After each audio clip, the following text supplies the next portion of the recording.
Welcome everybody, and welcome to another episode of Rocket To Relevance, our monthly podcast regarding e-commerce and everything e-commerce related. Today I invited Marco. Marco, welcome to lovely Zwolle. Marco is specialist in e-commerce and especially apps within e-commerce. They have their solution in JMango. Correct. And nice to have you today and talk about e-commerce and especially, the app space and app stores, how apps are still relevant within e-commerce propositions. I'm Ronald, your host for today, asking lots of questions towards Marco, and hopefully it's going to be an interesting episode again. Could you introduce yourself a little bit, Marco? My name is Marco, so I'm working for about 5.5 years now for JMango. We are providing mobile apps, native mobile apps for retailers, online retailers. Think about fashion apps and cosmetics and hair, and those kind of verticals that we are strong in. Not only in the Netherlands, by the way, but we have a global scale. So about 40% of our business coming from the US and some other continents. Yeah, cool. So, So we're going to talk about mobile commerce or m-commerce, as some say. First question I would like to drop is: are apps and mobile commerce still relevant these days? And of course, you see lots of development technically regarding headless solutions, PWA solutions, and then of course you have native app solutions. Could you pinpoint maybe a little bit why it's still relevant nowadays in the e-commerce space? Yeah, I think it's it's a very good question. So Ronald, first of all, I think we got this question quite a lot, obviously, because people are just overwhelmed with all the technologies coming to them. Agencies are also driving the agenda of most of our merchants and customers. Sure, yeah. So especially around PWA, there was quite some buzz over the past few years, especially in the Magento area. But I think if you take a look at native mobile apps, still for me, it's quite a best kept secret. And what do I mean with that is that, if you take a look, for instance, in the Twinkle Top 100, for instance, 80% of the Twinkle Top 100 in the Netherlands, but take a look at the big retailers worldwide, a lot of them are using mobile apps. And they do that on purpose. It's not that they just do this for fun. No. They do it because it's their most profitable channel. They do that because their most loyal customers will be attracted to that channel, and there is just a better gross margin to earn if you get those customers and retain those customers in that channel. So, but a lot of the merchants in the mid-market, so to say, that we are aiming for, like yourselves, is always struggling. Like, is it too expensive? Is it too difficult? It takes too long to have a native app. So therefore, I'm just going to focus on my mobile responsive side, which is very good. You should have a very thoughtful mobile responsive website. But next to that, please take a look at the big boys that are having these mobile apps, like the Coolblues in the Netherlands, for instance, for example, or the Bol.coms. It's the most used channel for most of the loyal customers. And are there any tips or best practices, like, hey, when to start with an app, and also how to engage your audience? Like, how do you transfer them from a website visitor to a very loyal customer, maybe on a daily basis using your app? Yeah, indeed. So in the beginning of, let's say, JMango is already here for quite a while. And in the beginning, we aim to have a lot of customers just starting with their business. And I think that's not the ideal customer profile that we're looking for. So ideally, the customer that does about 3, 4, or 5 million of revenue has a matureness of their ecosystem and matureness of their e-commerce knowledge within their business, is able to have such a channel next to it. And that's what we see. Yeah, and you mentioned, like, hey, it's their most profitable, highest conversion channel, so to say. And is it purely because of, user interface, convenience, comfort maybe? Loyalty as well? Correct. I think if you take a look maybe at yourself, but also at the target groups, take a look at the teenagers of these days, they are all 90% of their time using their mobile phones Yeah, from the moment they are, you also have young kids, when they're up till they go to bed. So there is a lot of screen time. So mobile is there to stay, and about 80% of traffic is coming from mobile, also on the mobile. Yeah. But the mobile responsive websites, they still are compared also to the native apps that people are using. Take a look at your shopping or your the Nike apps that you may use, or the bol.com app that you use, but also your app that you would like to use for organizing your trips. Booking.com, for instance. Everything is, you are a bit spoiled, so you also would like the same experience in your other shopping experiences, and that's the reason why people are just a little bit impatient to use mobile responsive website. They do not convert that good, and therefore a mobile app is much quicker. Make sure that they give more screen time. More engaging as well. More engaging. You can get your complete integration with loyalty systems. So you really can use all kind of tactics to get your audience, your fan base into the app. We give all kind of a workshop with our customers, for instance, to say, okay, for instance, promotions around Black Friday. Start 3 days earlier, say, well, we have a sale right now coming up and only available in the app. For app users only. Yeah, there you go. Yeah. And I also saw, for example, some retailers say, hey, the first, let's say, 1,000 orders through the app, they get an extra something with their shipment. Those are all tactics and best practices, of course, to get that started, probably. Exactly. That's exactly the tactics that you have to follow, because in the beginning, you don't have downloads. You can have an app, you can implement the app, but then you need those downloads. You need to convert your customer into the app. And, some tricks there or some tactics there are to incentivize them with specific discounts or whatever. Coupons. Yeah, nicely done. Nicely done. Yeah. And then, of course, there's the consideration like, hey, what kind of software do I have, or what kind of platform do I run? And should I develop my own app, or maybe go to a more SaaS solution like you guys? Could you maybe enlighten us, like, hey, what choices to make there? Yeah, so obviously there has been quite a turnaround over the past years. So everybody's coming from the Magento world, like say 5 to 10 years ago. Everybody wants to go wild, and then the SaaS companies came up, the Shopifys and the BigCommerces of this world. And they, I think, now are really owning and growing faster than the non-SaaS products. So our the merchants, they can choose. They can either choose for Go Custom, completely custom, which is, by the way, quite an expensive route. You can imagine to stay up with all the changes from either the e-commerce side or the iOS and Android side. It takes a lot of pain. It takes a lot of maintenance to stay up with those changes. So but on the other hand, they have all the flexibility then to start and to make all those changes. And then we, as a provider, we try to combine custom and SaaS. So on the one hand, we have a platform that gives about 80% out of the box functionality, but give the merchant also the flexibility to do customizations on top of that. Nice. So that's I think we're trying to be more ideal in that. Best of both worlds, perhaps. Because developing apps is like, hey, you have several platforms to support, several devices maybe. Would you consider an iPad version as well or not? Just go mobile only. So lots of choices to make, and I can imagine that all the customization and doing it all in-house takes a lot of effort.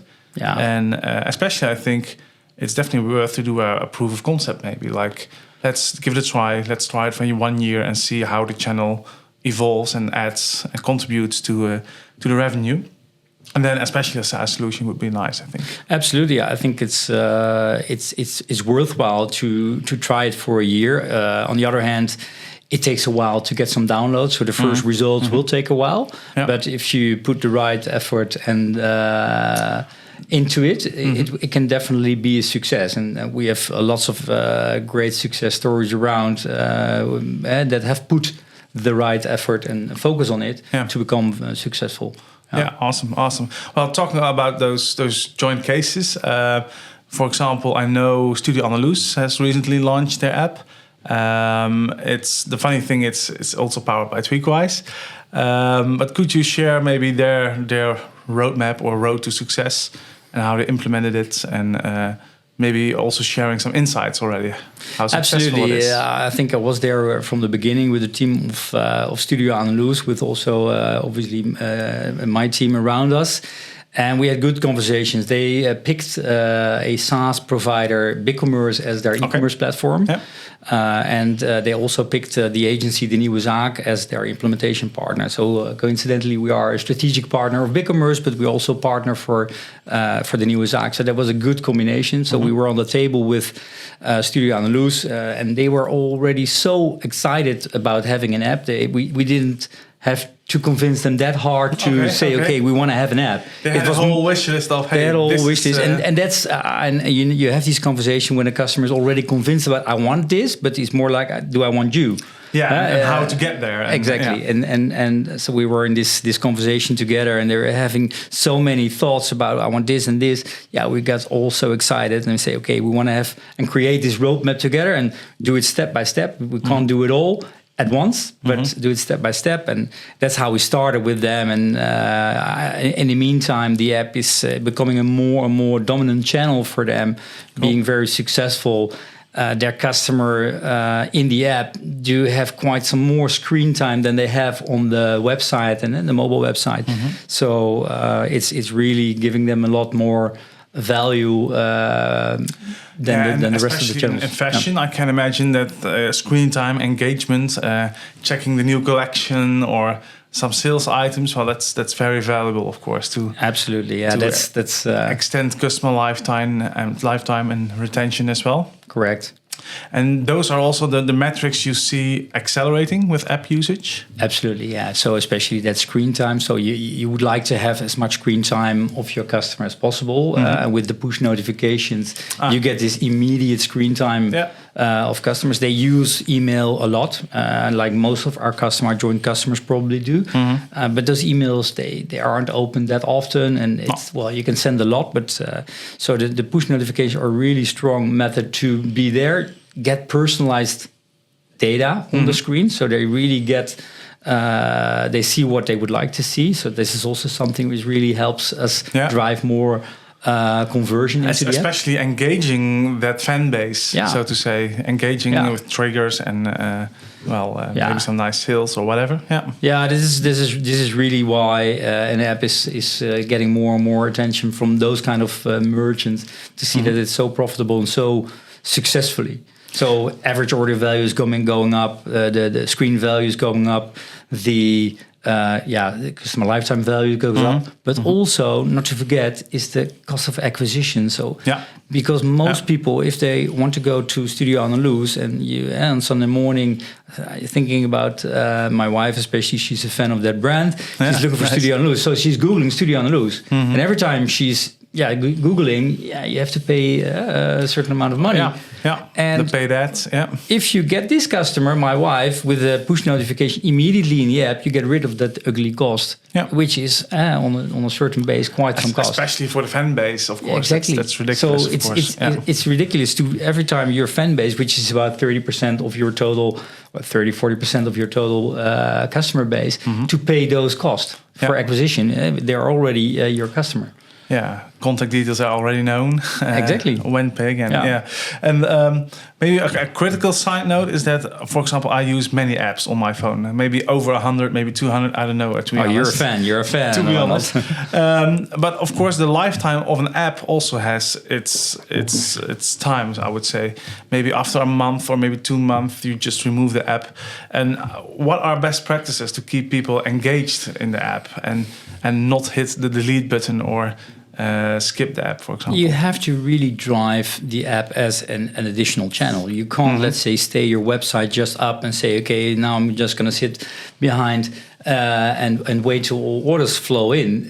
Obviously, the first time it will happen, but then after a while, it will stop and dilute. But that's exactly the same with an app. So you have to do new things on your app. You have to promote it on the different channels, in your email communication, on your website, push notification strategies, to engage with your fan base. That's what they also would like. Not too much, we have also customers that push too much. Then they turn off all the notifications and all the interaction. There is a certain balance that you have to find, but I think if you find that balance in a good way, then people will stick with your brand, and hopefully they keep that app on. And for example, do you also need a dedicated team or dedicated persons in place to maintain the app, or is it just part of the marketing strategy and you see it as an additional channel? It's a little bit dependent, obviously, on the size of the company that is working. We have customers that have a dedicated app manager, a sizable company, but normally it only takes 1 or 2 hours per week to maintain the app because it's a SaaS product. It's simply done. If you make your changes on the websites, it's only uploading the pictures in your JMango platform, and it's there, so it will take only minutes. And then your push notification, you can schedule the push notifications for the coming 2-3 weeks, coming up with Christmas time or festivities, then everything is possible. Interesting. And no worries about maintenance or iOS updates or no, that's obviously done by the WWDC updates coming up. No, we make sure that especially on those sites, obviously there are sometimes some bugs. We have that. It's a technology world, but we have a team there to maintain that. But the iOS updates are obviously seen beforehand, and then make sure that you don't anticipate it on. Yeah, nice. Yeah, and some key takeaways, Marco. When do you have to start with an app, and when you shouldn't start with an app? Maybe that's nice to sum up. Do you have some tips for our audience? Yeah, absolutely. I think if you consider an app, when you have a certain fan base, especially in a certain vertical, so fashion is an obvious vertical, but cosmetics, hair, vitamins, pet shops, those areas where there is a certain fan base. And if we take the number for a fan base, we always say about 10-15K followers, for instance, in Insta. Make good sense, because then there's a certain fan base, and it's not the phony followers that you have. But then it makes really sense to have an app already. Also, let's say 3 to 4 million of rev online, because then it also makes sense. Taking the investments the that you take versus, exactly. But in that case, you should definitely talk with us or with other vendors. We love to see people just having an app, and I was also promoting on the internet that XXL Nutrition just started with an app, and I said, no, they went for the completely custom app. But we're talking to them, and let's see if we can convince them to go to us in a while. to convince them otherwise, And regarding the app, of course, you also would like to have retention within the app.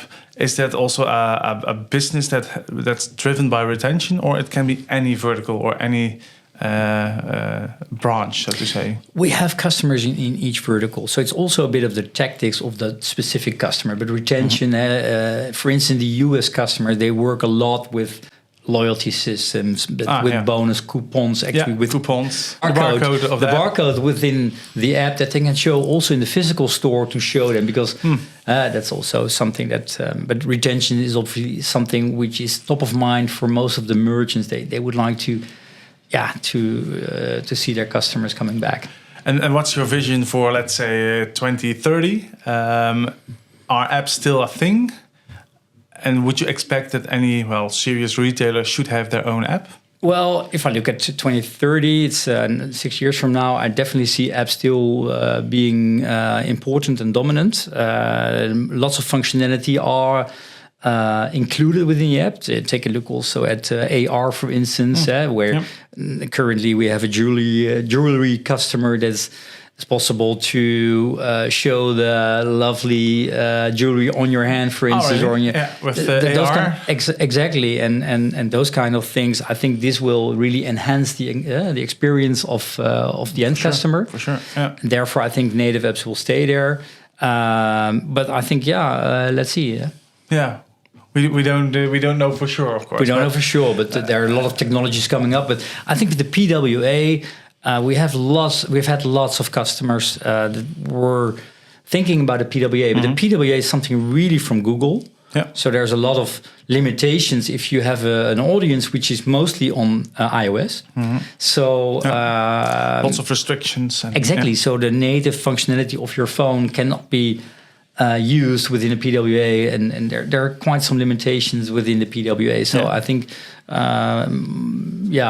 it sounds pretty convenient, of course. One version to rule them all. Sure, but the trick is behind all the features and functionality, perhaps. Sometimes it's also for customers just a status thing, that they just want to have an app to show to customers, we have an app. It's also something which is one of the arguments. More a gimmick factor. A gimmick factor, the brand that they can show in a more fashionable way in an app than it's in an... So I can imagine for, like, say, high-end luxury goods or fashion, it's definitely a consideration. So interesting. And we'll see in 2030 what will happen with the so the far app away. industry. Tech is so fast and changing rapidly. But for now, I think we should conclude that it should definitely be in consideration. And when there's a match, it should be within your mix of e-commerce strategies. Absolutely, yeah. All right. Thank you. Yeah, thanks for joining, Marco, and thanks for joining this new episode. See you till the next one.